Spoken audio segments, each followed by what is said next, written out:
Good afternoon and welcome to the Office of the Patriot. My name is Myron Ybarra and I am your host. Today's discussion is about the Second Amendment. In episode 1, I discussed the concept of freedom. The Second Amendment, in my opinion, is the litmus test to determine if a society is actually free. The Second Amendment reads, "A well-regulated militia being necessary to the security of a free state, the right of the people to keep and bear arms shall not be infringed." So what does that mean? Before we dissect the meaning of the Second Amendment, we should probably look at language. The American English language is derived from British English, German, French, and Latin languages, which has and continues to undergo changes in meaning and content. Words that were commonplace in the mid-1700s may have different meanings today or are no longer used. Look at the evolution of even modern language. Words like selfie, hashtag, they didn't exist just 30 years ago. So some of the meanings of words used 250 years ago may have changed, which will change the way we interpret the Second Amendment. However, there are some things that haven't changed. Congress, back then and today, continues to observe two rules when ratifying statutes, or in this case, the Second Amendment. The first rule is outlining the reason for the Second Amendment, and the second rule is codifying the action that was to complete the Second Amendment. This is done today. Just take a look at the Penal Code or Health and Safety Code so you'll see what I mean. With this rule in mind, let's break down the Second Amendment into its two components, reason and action.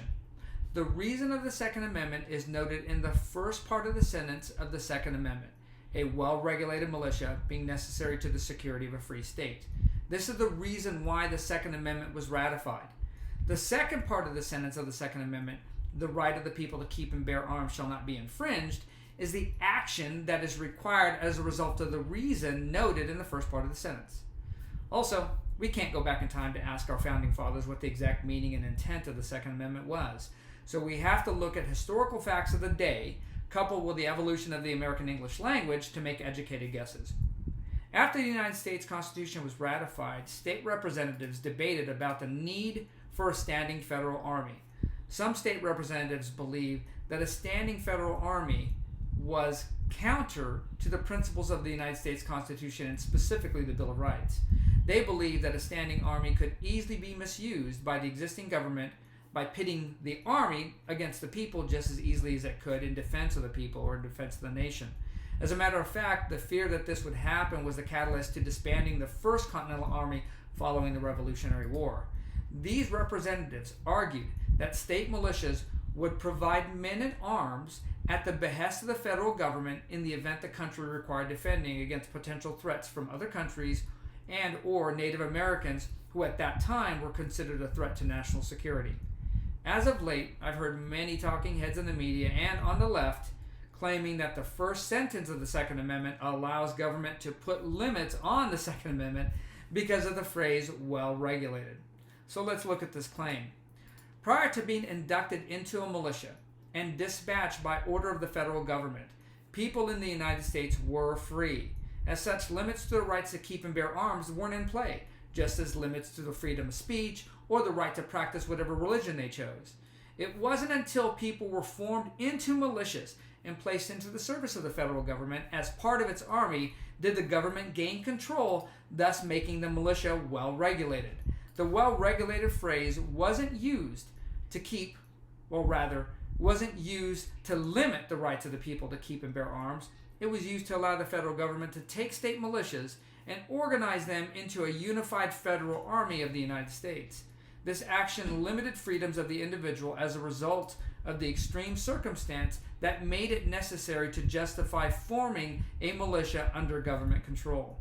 Still, most anti-2A politicians and even some lukewarm conservatives want to limit or remove protection to the Second Amendment, claiming that given there's no more need for militias, because we have a standing army, and we have police services within every community, the Second Amendment is no longer necessary. Sorry, I beg to differ. The Second Amendment is necessary now more than ever before. The right to keep and bear arms ensures that we have the right to protect ourselves as individuals without having to rely on government to do it. With Democrats screaming about the ills of proactive policing and, as a result, reducing funding to police, the likelihood of law enforcement stopping a violent crime in progress is negligible at best. In fact, in most cases, law enforcement has zero obligation under law to protect you or I. This was confirmed by the Supreme Court case DeShaney v. Winnebago County. In a more specific recent case, the sheriff deputy who was on scene in the Parkland school shooting and failed to go into the school and confront the shooter was exonerated by a U.S. District Court judge who ruled that the officer had no duty to protect students during that shooting incident. However, there are 3 circumstances where government or law enforcement has a duty to protect. The first is when a person has been remanded to the custody of local, state, or federal government by either conviction or guardianship.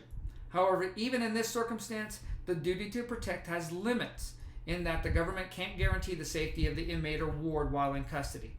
Next is when law enforcement accepts a duty to protect, such as being assigned to a protection detail. And lastly, when law enforcement fails to act due to a bias or prejudice that is prohibited under civil rights statute. Beyond those reasons, your safety and my safety is in our hands, not the government's. In closing, I look at the Second Amendment as the ultimate checks and balances to a free society. Americans as a whole are a law-abiding group of people. Having a firearm will not change the way these people act in society, and thus they don't pose a threat to the communities they live and work in. However, there are some who choose to hurt people either for monetary gain, for pleasure, mental illness, or some other reason. This is the current justification for the Second Amendment. The Second Amendment continues to be necessary to keep the peace, to preserve life, and to maintain the security of a free state. Once again, I'd like to thank you for tuning in today. If you like this content, please consider liking, subscribing, and sharing this channel. As always, please stay safe out there and have a great day.